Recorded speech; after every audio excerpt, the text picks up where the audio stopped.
नमस्कार दोस्तों। परमपिता परमात्मा ने इस पूरे ब्रह्मांड को एक आनंद स्वरूप बनाया है।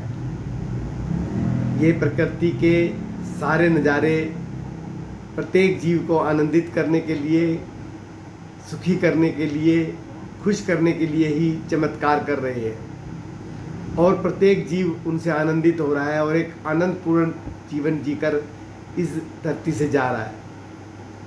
चाहे वो छोटी सी मधुमक्खी क्यों ना हो। आप देखते हो दोस्तों, ये मधुमक्खी किस प्रकार से एक छत्ते का निर्माण करती है और उस छत्ते के अंदर शहद का निर्माण करती है। वो जो ये कार्य करती है वो अपने आनंद के लिए करती है। इतनी मक्खियाँ इतने बड़े समूह में आकर उस छत्ते का निर्माण करती हैं। कितना आनंदित होकर, कितना खुश होकर वो अपना काम करती है।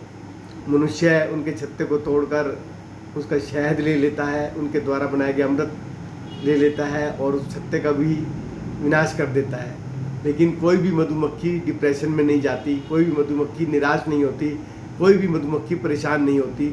वो फिर से अपने कार्य में, फिर से अपनी लगन में, फिर से अपने आनंद में जुट जाती है और अपना जीवन इसी प्रकार, इसी प्रक्रिया में आनंदित होकर जीवन जीकर इस धरती से जाते हैं। लेकिन एक मनुष्य है ऐसा जिसको परमपिता परमात्मा ने सबसे बड़ा आनंद देकर भेजा है, सबसे बड़ी शक्ति देकर भेजा है, सबसे बड़ी ताकत देकर भेजा है।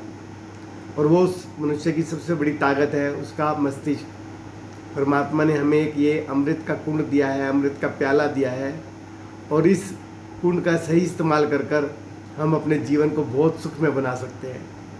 लेकिन मनुष्य इस अमृत के प्याले को तहस नहस करने में लग जाता है। जैसे उसके अंदर समझ आती है वो दुनिया के साथ जुड़कर दुनिया को मारने में, काटने में, लूटने में, तहस नहस करने में लग जाता है। उसको लगता है कि शायद मुझे इससे आनंद प्राप्ति होगी।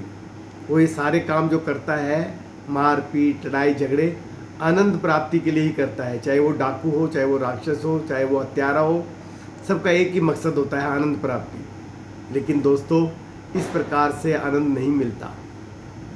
आनंद का प्राप्त करने का एक ही तरीका है कि परमात्मा ने जो हमें ये अमृत कुंड दिया है, ये अमृत का जो प्याला दिया है, इसका सेवन जो है हम बहुत प्यार से, बहुत शांति से और बहुत सुख से करें और अपने भलाई के लिए भी करें और मनुष्यता की भलाई के लिए भी करें और समाज की भलाई के लिए भी करें और दुनिया की भलाई के लिए भी करें। जब हम इस मस्तिष्क का इस्तेमाल दुनिया की भलाई के लिए, औरों की भलाई के लिए, जीवों की भलाई के लिए करते हैं, प्रकृति की भलाई के लिए करते हैं, तब ये जीवन हमारा सार्थक बनता है और ये डिप्रेशन हमसे कोसों दूर हो जाता है और दुनिया की सारी सुख सुविधाएँ हमारे चरणों में होती हैं या हमारे पहलू में होती हैं। इसलिए प्रकृति भक्त बनो, प्रकृति से प्रेम करो, अपने बच्चों को भी इससे जोड़ो और अपने जीवन को भी और इस दुनिया के जीवन को भी बेहतर बेहतर और बेहतर बनाओ और परमात्मा के बताए रास्ते पर चलो, प्रकृति के सुझाए रास्ते पर चलो। जय प्रकृति माँ।